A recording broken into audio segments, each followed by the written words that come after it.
Siang Saudara, Litbang Kompas baru saja merilis hasil survei terkait elektabilitas dalam pemilihan umum kepala daerah Provinsi Jawa Tengah.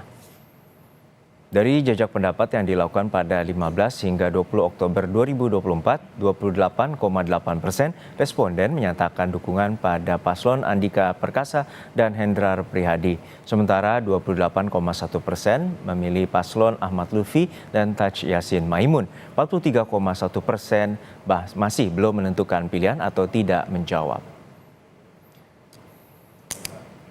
Untuk mengetahui lebih lengkap terkait dengan hasil survei Litbang Kompas terkait dengan Pilkada Jawa Tengah, kita terhubung dengan peneliti Litbang Kompas, peneliti senior Litbang Kompas, Toto Suryaning Tias. Selamat siang, Mas Toto. Sehat selalu, Mas Toto. Selamat siang, Mas Juno. Dari hasil Litbang Kompas ini, pasangan Andika Hendrar Prihadi unggul tipis dari pasangan Ahmad Lutfi dan juga Taj Yassin Maimun, yaitu 28,8% dan juga 28,1%. Seperti apa metode dan juga temuan dari Litbang Kompas terkait dengan hasil survei ini?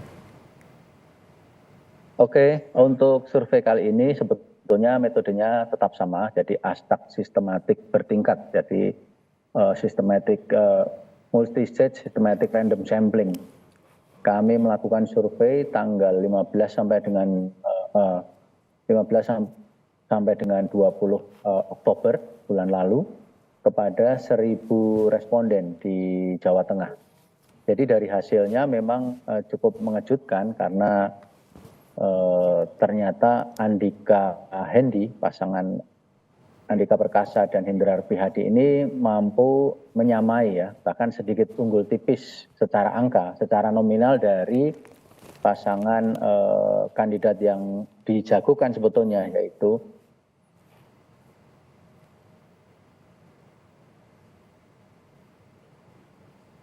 Mas Toto?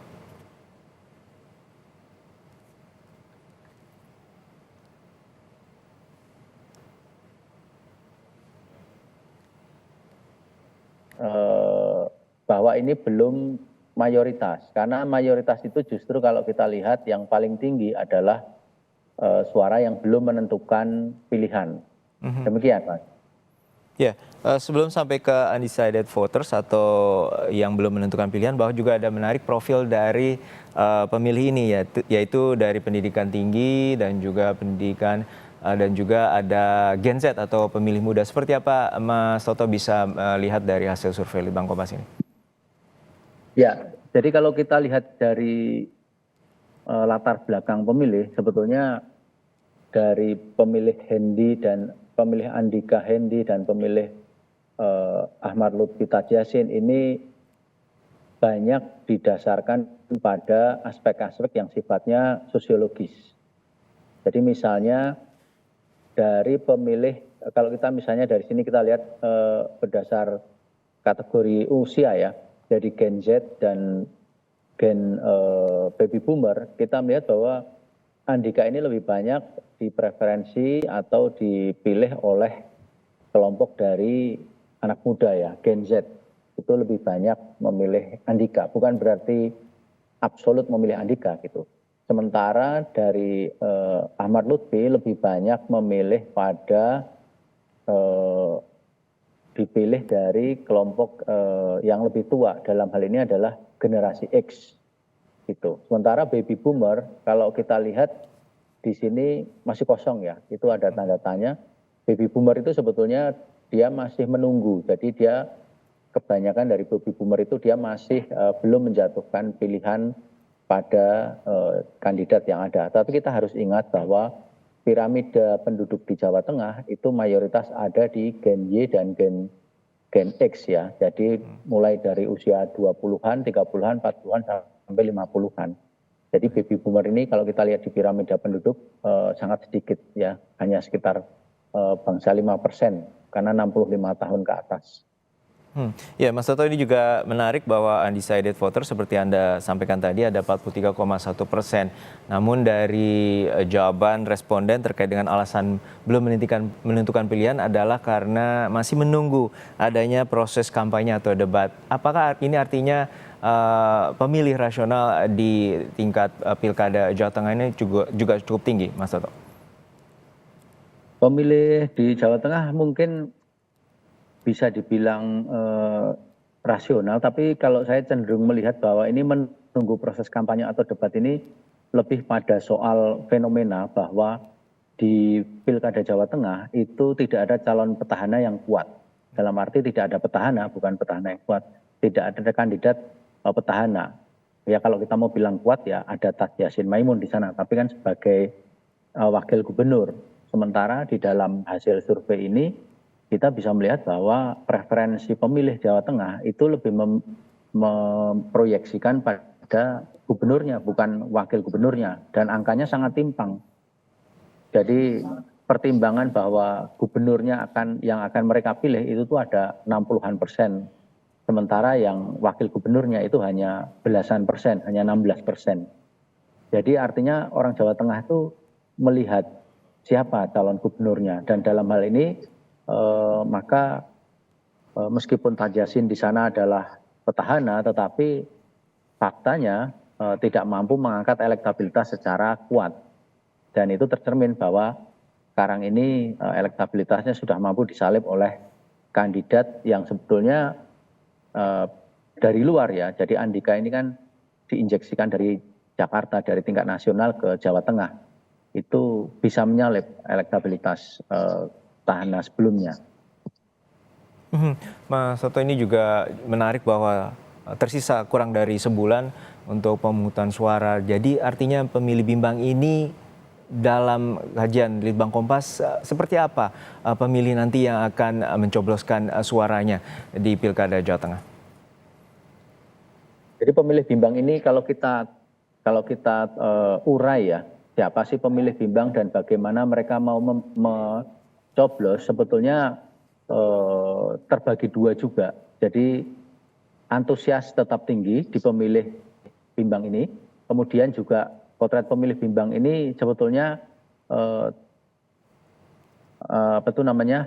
terdiri dari beberapa kategori. Misalnya ya, kalau misalnya kita lihat pertimbangan di sini, pemilih bimbang ini berada di dalam kategori misalnya 30% itu termasuk dalam kelas atas.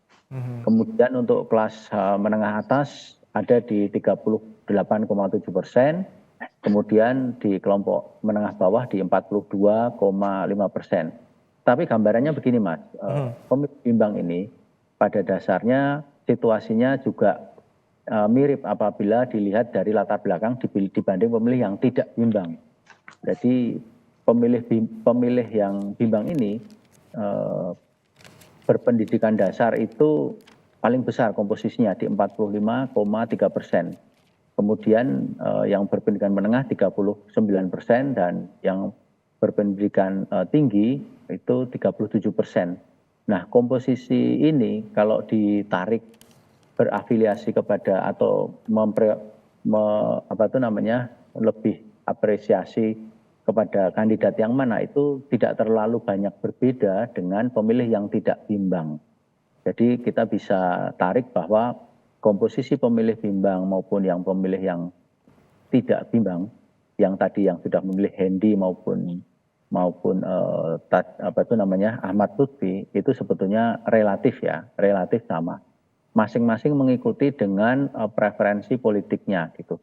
Jadi kalau misalnya dia preferensi politiknya pada partai-partai yang terasosiasi misalnya dengan Kim, maka pemilih bimbang ini ya dia akan memilih calon-calon yang terutama Ahmad Lutfi dan Taj Yassin. Sementara pemilih yang terasosiasi pada PDIP misalnya, dia memilih pada pada Andika dan Hendi. Demikian Mas Dino. Artinya untuk preferensi berdasarkan latar belakang dukungan atau usungan dari partai politik ini masuk ke dalam undecided voters yang bimbang ini, lainnya Anda tidak tahu. Seperti apa komposisi untuk preferensi politik itu, Mas Toto? Preferensi politik hampir sama dengan pemilih yang sudah menentukan pilihan, Mas. Jadi pemilih yang bimbang pun juga kalau dia yang terafiliasi ke PDI, artinya dia pemilih bimbang ini kalau kita cross dengan pilihan partainya, ini pemilih ini juga dia akan memilih Andika. Sementara kalau yang memilih partai-partai yang ada di KIM itu dia memilih Ahmad Lutfi. Tetapi kita harus lihat memang bahwa memang ada variasi-variasi ya. Misalnya ternyata pemilih Nasdem di dalam pemilih yang tidak bimbang ya, pemilih Nasdem dan pemilih Demokrat itu dominan justru memilih Andika ya. Kemudian pemilih yang menyatakan memilih PKB dan Gerindra, dia memilih Ahmad Lutfi. Itu pada pemilih yang tidak bimbang, yang memilih yang sudah pasti memilih Andika atau Ahmad Lutfi tadi. Sementara yang Golkar itu seimbang. Jadi seimbang memilih Andika ataupun Ahmad Lutfi. Golkar ini justru yang pemilih belum menentukan pilihan itu terbesar. Nah dari sini kita bisa melihat variasi-variasi. Tetapi secara umum memang bahwa pemilih Andika adalah yang terasosiasi dengan PDIP, sementara yang pemilih Ahmad Lutfi adalah yang terasosiasi dengan partai-partai yang ada di dalam KIM. Mas Toto, kembali lagi tadi data terkait dengan pemilih berdasarkan generasi ini juga menarik, bahwa Gen Z yang di usia rentang di bawah 28 tahun dan juga baby boomers ini usianya 58 hingga 76 tahun ini, bahwa Gen Z ini memiliki pilihan sudah menentukan pilihan lebih tetap, yakni 61,7% dan undecided voters atau bimbang 38,3%. Artinya seperti apa? Bahwa pemilih Gen Z di Pilkada Jawa Tengah ini lebih matang atau seperti apa Anda melihat dari hasil survei itu?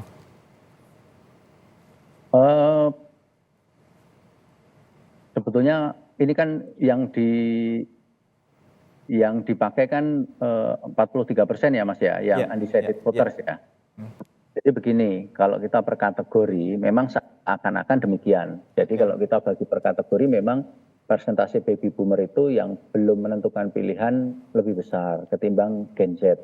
Ya kan. Tetapi kita harus kembalikan kalau dalam konteks analisis memang menarik, tapi kalau dalam konteks pilihan suara kita harus kembalikan ke populasinya.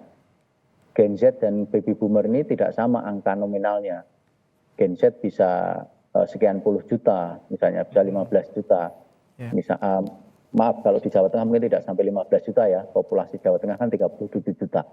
Misalnya baby boomer itu hanya 5% dari 37 juta, Gen Z itu taruhlah 10 atau 15% dari 37 juta.